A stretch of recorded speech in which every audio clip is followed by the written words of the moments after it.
자, 안녕하세요. 자, 여러분들 열 번째 수업을 시작하도록 하겠습니다. 그래서 오늘 여러분들 살펴볼 내용은 저번 시간에 이어서 목공사 2, 내역 실습 2에 대해서 한번 내역 실습을 같이 한번 해보도록 하겠습니다. 자, 그 전에 먼저 목공사와 관련된 그 현장에 대해서, 현장의 사진을 한번 통해서, 자, 목공사가 뭐 어떻게 이루어지고 있는지에 대해서 또 내용을 전반적으로 살펴볼 텐데요. 지금 여러분들이 저랑 같이 볼 요 현장 내용은, 그냥 신축 공장은 아니고 리모델링 현장이죠. 일반 아파트 현장에서 세대에서 리모델링, 인테리어 공사라고 보통 하는 리모델링 공사할 때 공정이 어떤 공정이 대체로 들어가는지에 대해서 살펴보도록 할게요.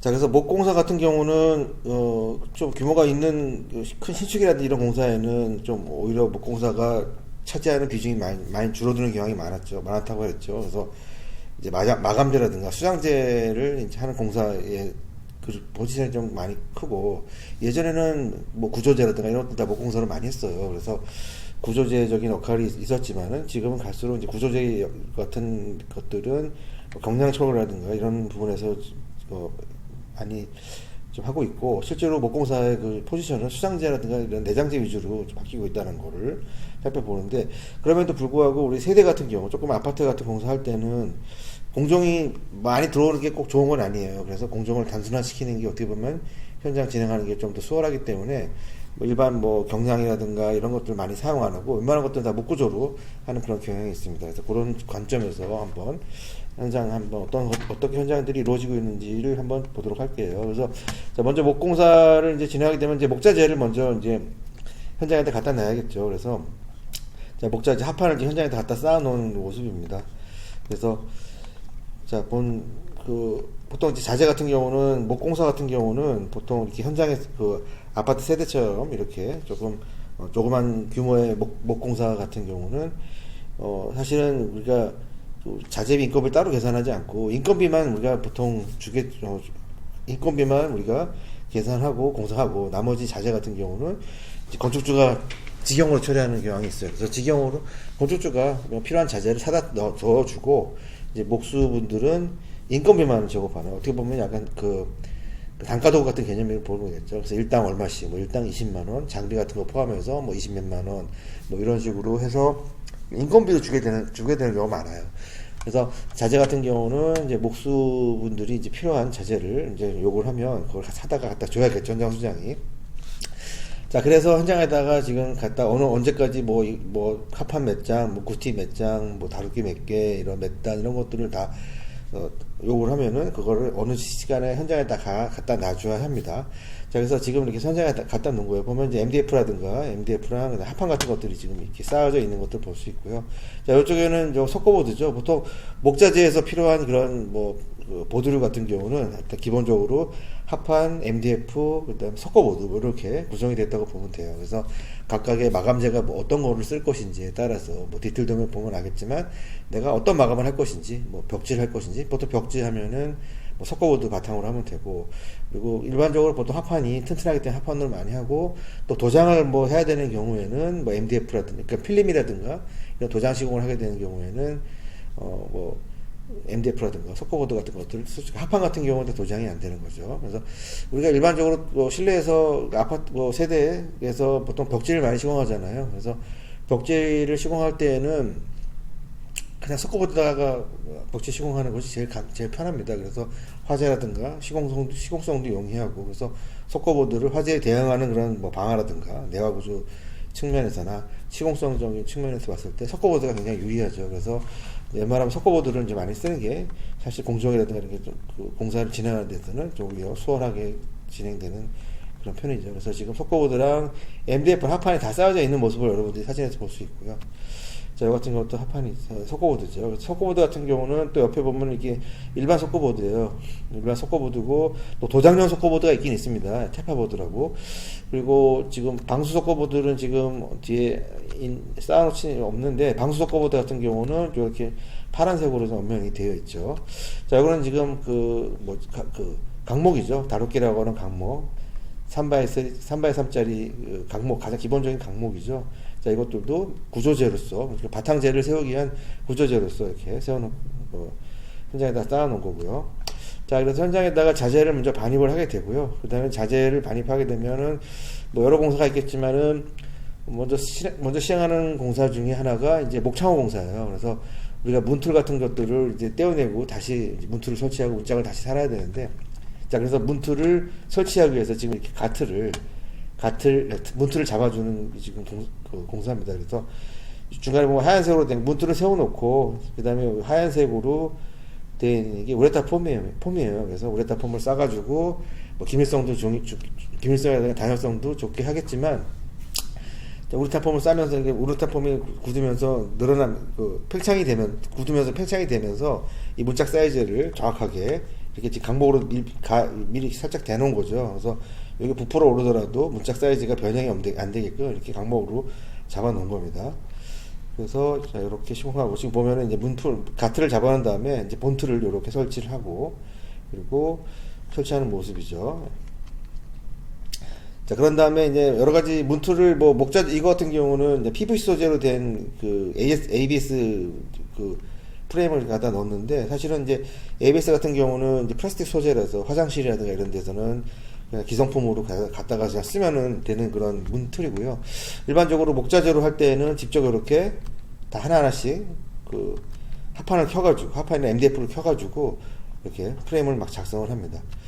자, 그래서 이 프레임을 잘 작성하고 나면은 문짝은 맨 마지막에 공사 후반부에 좀 붙이게 되는데, 워낙에 공사 기간이 타이트한 공사다 보니까 이제 미리 지금 이게 보면은 문짝을 현장에서 만들어 놓은 거예요. 그래서 문짝 같은 건 프레시 도어라고 해가지고 강목이랑 합판을 갖다가 강목을 골조로 하고, 그다음 합판을 양 앞뒤면에다 붙여가지고 이렇게 문짝을 만들게 되죠. 그래서 거기다가 이렇게 몰딩 같은 것도 넣기도 하고. 그래서 지금 요거 같은 경우는 문짝을 지금 현장에서 작성을 한 다음에 이것도 이제 공장에 주문해가지고 이제 하는 경우도 있죠. 외주에다가 주문해서 하는 경우도 있는데, 이 목수분들은 그냥 자재를 그냥 현장에 있는 자재 가지고 문짝을 만들고 있는 중이에요.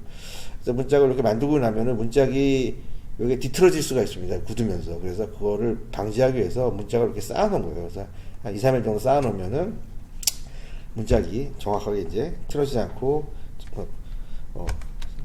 생성이 되는 거죠. 자, 그런데요. 요거 같은 경우는 지금 이제 발코니 확장된 부분에다가 여기 지금 헌치가 있죠. 이렇게 보처럼 되어 있는데, 자, 여기다가도 문 프레임을 붙이기 전에 먼저 이제 벽체를 갖다가 바탕을 좀 만들어 놔야겠죠. 여기 부분에 이제 MDF로 이제 벽체를 조성을 하고, 그다음에 문 프레임이 들어갈 자리를 이렇게 오픈시켜 놓고 프레임을 달고, 그다음에 문짝을 다는 그 순서대로 이제 시공이 될 겁니다. 자, 그래서 목창호 공사 같은 경우도 특히 이제 세대라든가 이런 데서 공사하는 데서는 굉장히 목공정에서 굉장히 좀 차지하는 포지션이 좀 있는 그런 공사 영역이어서 목창호 공사들 여러분들 봤고요. 그리고 자, 구조틀 공사를 보도록 할게요. 자, 요즘 같은 경우는 구조틀을 천장이당 벽체든 경량철골 벽체로 많이 하게 되는데, 자, 이렇게 간단하거나 공사할 때는 공정이 급하게 들어가고, 공사 기간도 짧잖아요. 일주일, 길어도 2주 정도 주는데, 보통, 세대 같은 경우는. 자, 그런 기간에 여러 공정이 들어오는 거는 좀 오히려 현장을 더 어렵게 만듭니다. 그래서 그냥, 목공사의 일이 경량까지도 할 수 있다고 한다면, 그냥 목공에서 모든 걸 다 처리하는 게 여러 가지로 공정이 겹치지 않기 때문에, 조금 더 이렇게 신속하면서 조금 더 책임감 있는 그런 공사가 될 확률이 높아요. 그래서 따로따로 공정이 많을수록 공정과 공정 사이에 이렇게 연결되는 부분에서 좀 어려운 부분이 있기 때문에. 자, 그래서 지금 이 부분 보면은 지금 기존 아파트 천장에다가 강목으로 경량철골에서 달대를 내듯이 이렇게 지금 강목을 천장에 붙여가지고 여기다가 어느 정도 이제 이거를 구조조를 해서 합판을 붙이겠죠. 그래서 지금 천장에다가 바탕을 붙이기 위해서 이렇게 강목을 설치한 겁니다. 그래서 중간에 보면 이제 합판을 설치하기 전에 이런 배관이라든가, 여기 보면 전기 배관이죠. 콘센트가 아니라 등기구가 들어가는 배관이죠. 그래서 이런 배관 작업이라든가 전선 인입 작업을 미리 해놔야 되는 거예요. 그리고 합판을 붙이게 되면 나중에 작업하기 어렵기 때문에, 그래서 항상 이렇게 골조를 이렇게 구조틀 작업, 천장이라든가 또는 벽체 구조틀 작업이 들어가면 반드시 그때 같이 이제 전기라든가 이런 팀에서 같이 배관 작업을 하게 되는 거죠. 그래서 천장이 지금 여기 같은 경우는 단천장이에요. 그래서 여기 안에 간접 정장도 있고, 뭐 만약에 이거를 금속으로 한다면 뭐 금속으로 뭐 갈바로 접어가지고 요걸 다 용접을 해가지고 이렇게 하겠지만 뭐 공정이 간단하고 하기 때문에, 그래서 원래 금속에서 이렇게 갈바로 접어서 할 거를 요 강목으로 구조틀 잡고, 여기 보면 합판, 이게 뭐야, 여기 지금 석고보드를 붙여놨는데 이렇게 좀 엣지가 나야 되는 그런 부분에는 보통 MDF 같은 것들을 여기는 이제 같이 계속 붙여 나갈 거니까 미리 하나 붙여놓은 거예요. 여기다가 이쪽에다가 이제 구조틀 잡고 여기다가 MDF가 아니 석고보드가 와서 붙이겠죠. 자, 그래서 천장에 구조틀 작업한 거를 보면 될 것 같고요. 자, 여기 좀 네모난 합판 같은 게 붙어 있잖아요. 조그맣게. 요게 좀 달대 개념으로 보면 될 것 같아요. 그래서 레이저로 딱 수평기를 쏴가지고 요게 수평이 딱 걸리면 그 높이에서 얼마 내려서 천장 높이를 맞춰서 그런 식으로 작업을 하게 되는 거죠. 자, 그래서 보면 거실 부분에서도 지금 구조틀 작업을 하고 있는 거예요. 그래서 아까 했던 것처럼 요런 부분, 조그만 판때가리 같은 것들이 이거 나중에 여기다가 이렇게 달대 역할을 해서 천장의 레벨을 맞춰야 되기 때문에 레이저를 딱 쏴서 그 레벨에 딱 맞춰가지고 지금 달대를 설치한 겁니다. 설치하고 있는 중입니다.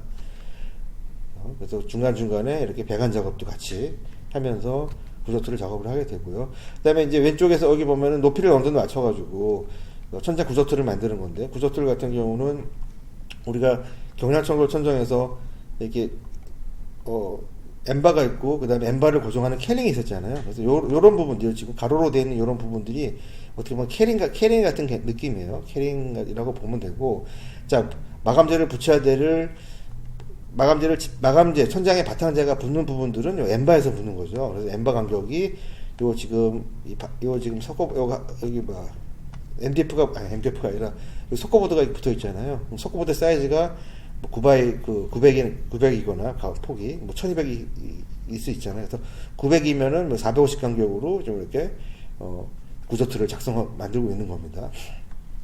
자, 그럼 여기도 보면은 이제 거실 쪽에서 간접 천장이 있어요. 그래서 간접 천장을 금속에서 하지 않고, 보통 우리가 등박스 같은 거 만들 때 금속에서 이제 작업을 하게 되는데, 자, 금속에서 하지 않고 지금 목구조에서 다 지금 해결하고 있는 거예요.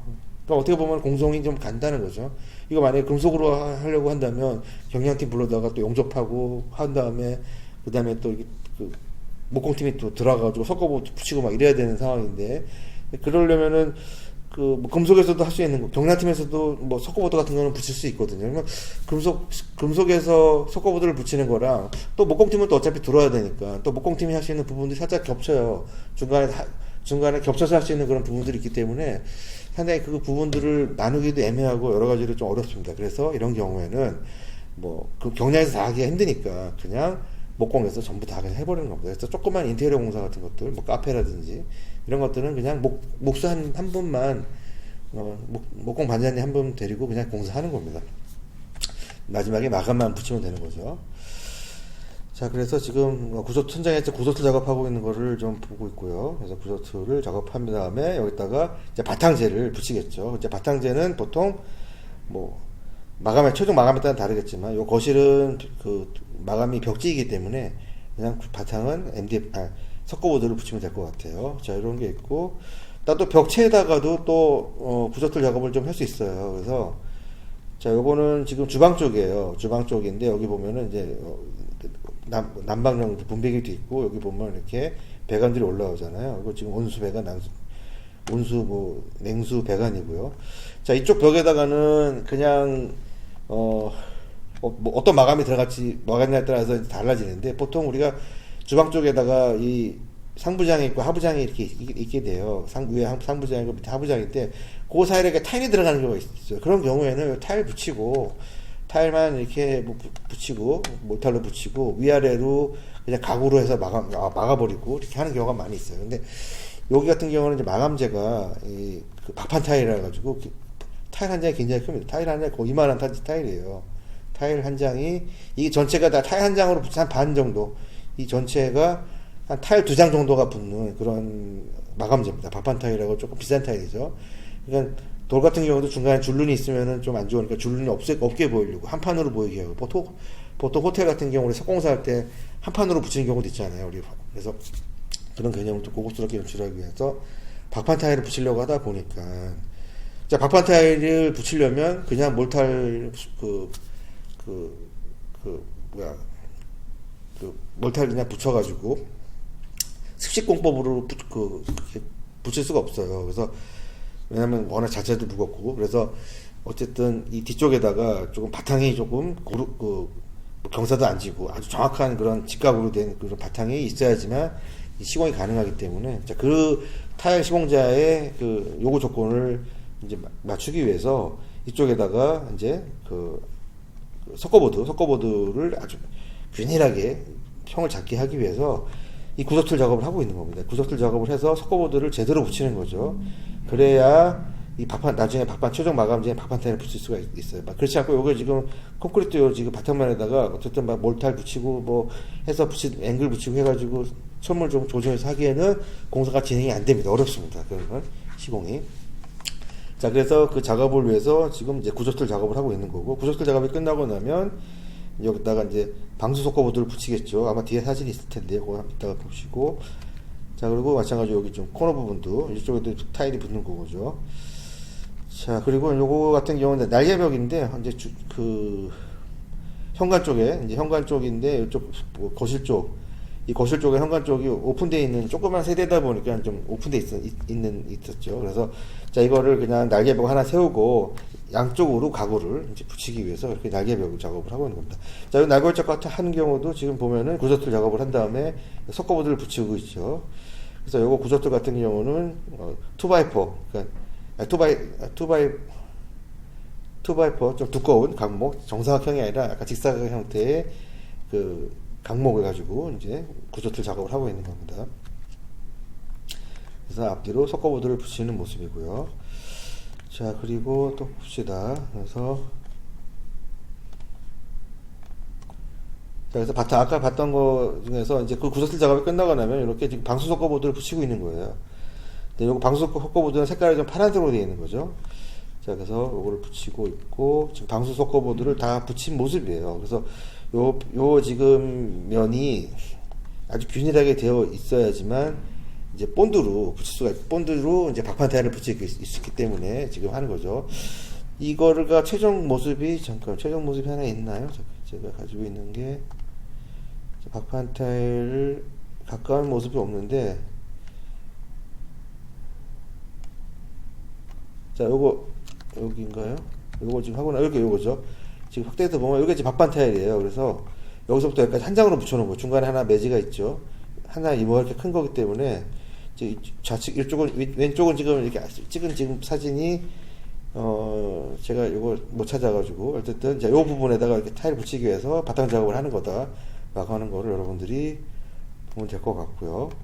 자, 그래서 바탕 작업 계속 볼게요. 그래서, 천장에도 이제 구조틀 작업을 끝나고 나면 이렇게 지금 석고보드로 이렇게 붙이고 있는 모습이죠. 여기 뭐 등박스 보면 여기도 요 등박스랑 등박스 사이 요거는 없어질 거예요. 요거는 지금 이게 공사하는 과정에서 이게 굳는 과정에서 이게 MDF나 아니면 합판이라든지 이게 휘어질 수가 있어요. 그래서 휘어지지 말라고 임시로 이렇게 고정해 놓은 그 지금 판이고요. 어떻게 보면 요 안쪽에다가 이제 전기 배선이 하나 들어와 있잖아요. 이렇게 여기다 등기구를 달아가지고 이제 등박스 형태로 지금 조성하기 위해서 지금 MDF로 지금 공사한 거죠. 그래서 요런데 MDF 같은 경우는 직각이 굉장히 그래도 엣지가 좀 삽니다. 그래서 합판이라든지 석고보드 같은 경우는 거의 뭐 이게 석고기 때문에 뭉개지고, 합판 같은 경우도 조금 부분이 엣지가 좀 안 살아요. 근데 이렇게 엣지가 사는 부분은 MDF로 고정을 한 다음에 여기다 뭐 도장을 하는 게 가장 좋은 방법인데, 뭐 벽지를 붙여도 뭐 상관은 없어요. 뭐 크게 그래서 지금 요거 등박스를 작업한 모습이고, 이렇게 지금 모습이죠. 여기 등박스, 여기도 이제 그 아트월 쪽, TV 보는 아트월 쪽 위쪽에다 간접천장이 있고, 여기도 등박스 하나 지금 이쪽에다 이제 등을 하나 끼는 거죠. 라인 조명을. 여기도 중간중간 이렇게 틀어지면서 쪼그라들지 말라고 이렇게 임시로 고정을 해놓은 모습입니다. 그래서 합판을 다 붙이고 있고, 여기 또, 그래서 바탕 작업이 다 끝난 거죠. 바탕 작업이 어느 정도 끝나고 나면, 그때는 이제 마감을 하면 돼요. 벽지를 붙이거나, 도장을 하거나, 타일을 붙이거나, 뭐, 이런 마감 작업을 하면 되겠죠. 자, 그리고 또 그 우리가 목공 작업 중에 뭐 대표적인 것 중에 하나가 이렇게 천장의 몰딩이라든지 또는 우리가 바닥에다 걸레바지 붙이는 것들도 그냥 목공 작업의 중요한 부분이기도 해요. 그래서 지금 보면 여러분들 창이 지금 철거된 상태이고, 여기 보면 벽돌이랑 단열재가 이렇게 있고, 이거 외부, 여기 지금 외부 쪽에 그 콘크리트 되어 있는 부분이에요.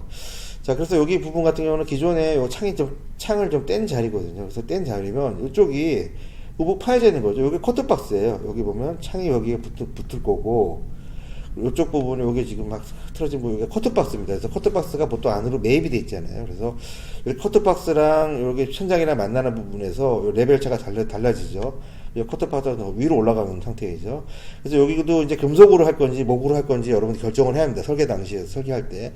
우리가 웬만한 공사를 할 거나 세대 공사가 아닌 경우에는 보통은 여기다 금속으로 합니다. 그래서 금속으로 커트박스를 이렇게 접어가지고, 갈바로 접어가지고, 이렇게 용접을 해서 천장에 고정한 다음에 이제 바탕재를 붙이는데, 이것 마찬가지로 금속 공정을 없애는 거죠. 우리가 경량을 떠나서 뭐 경량 금속 공정을 없애버리고, 오로지 막 금속으로만 한 겁니다. 그래서 그나마 우리가 엣지가 사는 그런 바탕재 중에 하나가 MDF가 있어요. MDF를 살짝 이렇게 지리를 빼가지고, 1cm 지리를 빼서, 여기서 이제 이쪽에서 보면 여기 합판으로 고정한 거죠. 요 지금 MDF를 고정하면서 여기까지 합판을 한 거예요. 그래서 이쪽에다가 벽지가 쭉 밀고 들어와서 벽지가 쭉 여기서 밀고 여기 살짝 튀어나온 부분에 살짝 접어서 벽지가 붙이게 됩니다. 그러니까 벽지를 붙이게 되면 요런 틈들 있죠. 요 지금 석고보드가 만나는 틈, 석고보드랑 합판이 만나는 요 틈은 그냥 자연스럽게 가려지게 돼요. 그래서 마감이 깔끔하게 떨어지게 되고, 만약 도장이 문제예요.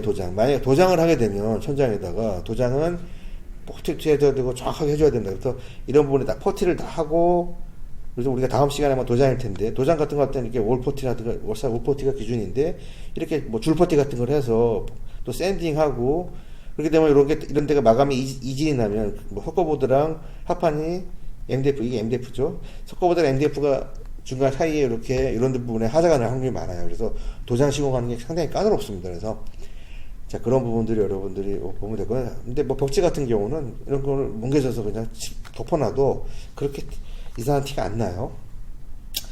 자, 그래서 요거를 이제 여기죠.